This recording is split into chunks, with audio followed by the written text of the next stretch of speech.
calls and I have meetings, and not only here in Nigeria. A couple of the. But you're not prepared to mention the name. No, I will not. Right. Okay. But you know that Daniel Buwala, who is the special advisor on policy communication to President Tinubu, has denied that the presidency offered any ministerial slots to you. He said that no government officials can promise or grant ministerial slots except President Tinubu himself. What is your reaction to that? Well, Buwala, I wish you would come out and say why Elias, Adiku, Alaku, Godwin, and Mohammed Kala, they are doing in big hotels, being protected by government.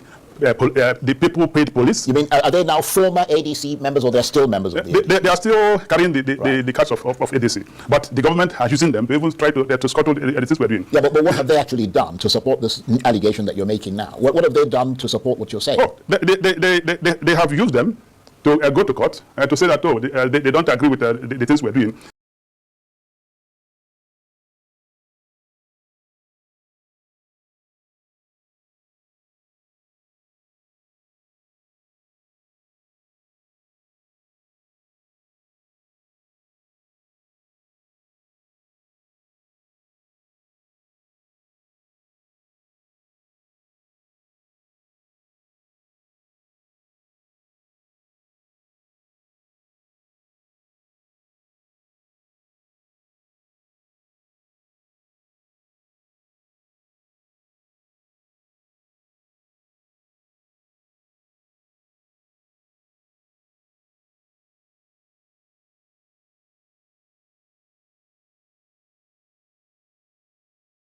To you, yes. The other two to whoever you want to give it. I have calls and I have meetings, and not only here in Nigeria.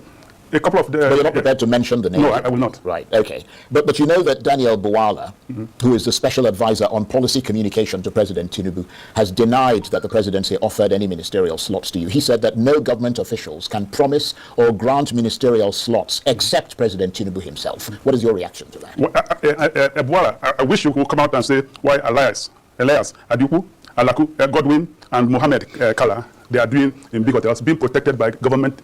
The people paid police. You mean, are they now former ADC members or they're still members of the ADC? They are still carrying the cards of ADC. But the government are using them to even try to scuttle the things we're doing. Yeah, but what have they actually done to support this allegation that you're making now? What have they done to support what you're saying? Oh, they have used them to go to court to say that, oh, they don't agree with the things we're doing. Therefore, it should be stopped.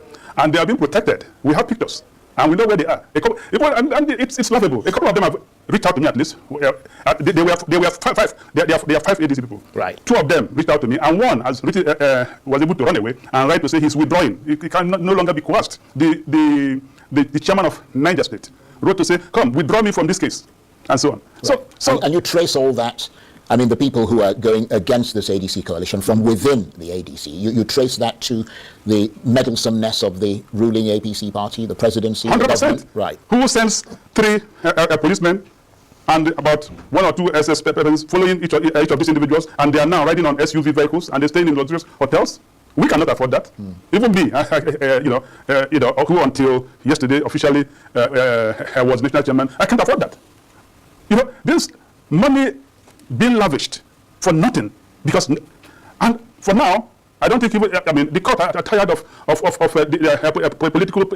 politicians trying to scuttle their own processes and so on. And they say, go and settle your matter yourself. But at the same time, they continue dragging everybody and so on and so forth. As I speak to you, 3 people there are 4 that Dumebi Kachukwu has been expelled from our party. Yeah, I was going to ask you about Dumebi Kachukwu, his grievances. I mean, he was your former presidential candidate, and whether you've now addressed those grievances, and whether you're all sort of, back together, but you're saying you've expelled him from the party. As a matter of fact, all the other persons that were expelled with him, we had ADR, which INEC organized, and we recalled those people. And in our NEC yesterday, we pardoned them of everything. But Dumebi Kachukwu, who has been number 1 agent, that is collecting resources from anywhere and funding the process of to derail what we're doing as far as consolidating our coalition is concerned, we said for him, we don't want him anymore. And it was moved, and everybody carried it again. That's why we did that in a convention before. You see, Nigeria has to move forward. Nigeria has to move forward. And I told everybody, I was with my family recently, when my last son graduated from university. I said, come, what we are doing for you. I will want my grandchildren to go to school in Nigeria, not in America, not in the UK. If God keeps me alive, I see them, I want them to go to school in Nigeria. So we have to do this hard work. There's no amount of money, there's no amount of inducement that will stop us. Right. My national secretary is also so committed. National secretary last week was involved in a very serious accident with members of his family. But he managed to be at the neck of yesterday and to still make his position known. So leaders of our party are that committed. Right. So how much, I mean, assuming these allegations you're making, and that's an assumption, purely an assumption, are true and correct, how much of a threat does this pose to this new ADC coalition? None.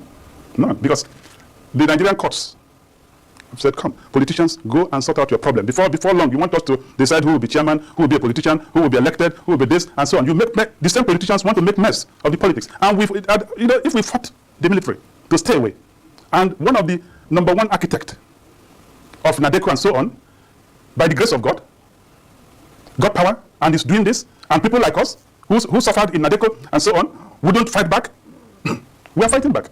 And that is why we have audaciously, and will continue that process, to audaciously oppose anything that will make Nigeria to become a one-party system under APC. It happened in Lagos, it cannot happen nationally. Well, I mean, and I'm not the only one that is determined to do that. I think people would be encouraged by your forthrightness and the strength by which you're communicating what you're saying, for the simple reason, whether they agree with you or not, the fact that the emphasis is on having a strong, viable opposition in this country, because that's necessary for democracy. Do you think the arrival of this new ADC coalition is now putting the APC on its toes and is really now playing the role of a proper, challenging opposition? I thought that would happen, but instead of that happening, they still believe, there are people in APC who feels that if we offer this and the appeal is too small, we just up it. We continue upping it until we're able to dismantle them. But this time they failed. And if I tell you what is happening in the nuclear, in the coalition, it's not just happening in Abuja, it's happening across the country. People in the country are vexed. And not just within the country, internationally. As I said again, I was in the UK for my son's graduation. And a lot of young Nigerians were hosting me, and just within 24 hours that they had, I came into town. I had 3 hostings everywhere.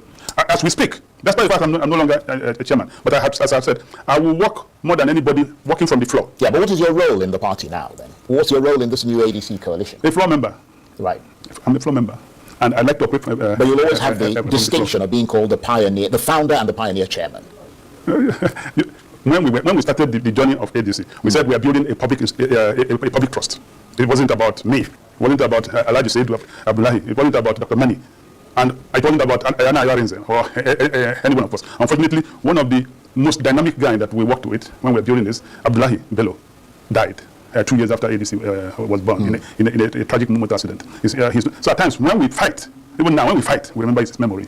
Right. And so on. So, but I'm wondering, Chief Ralph, whether or not you're getting mired in a lot of these fending off of these alleged sort of infiltrations by the ruling party and by the presidency, according to you, and because I mean, and whether or not that is now dissipating your energy and your sort of commitment, because we're yet to see those alternative ideas coming from the ADC I beyond your criticism of the policies of government. I appreciate it. You see, one of the biggest calls that the coalition has made, choosing some of the principal officers, somebody like David Mark and Governor Arebashola, critical.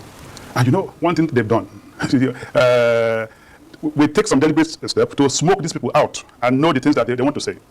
David Mark is a military tactician and then has gotten into politics also, using his military tactics to deal with the opposition, no matter who they are. So he tells us to do certain things, you smoke them out so that you know how to deal with them. And then, and so all of these things that they are doing is anticipated. We have gone beyond that. We're just praying that, we're just praying that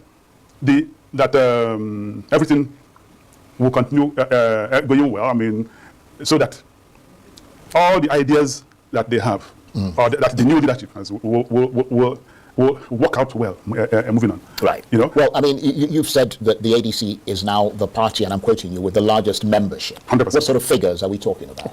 I tell you what happened this morning. And what happened this morning, Babati Lawal called me that they want 2.5 million membership cards for only the not East. 2.5 before, about 2 weeks ago, they bought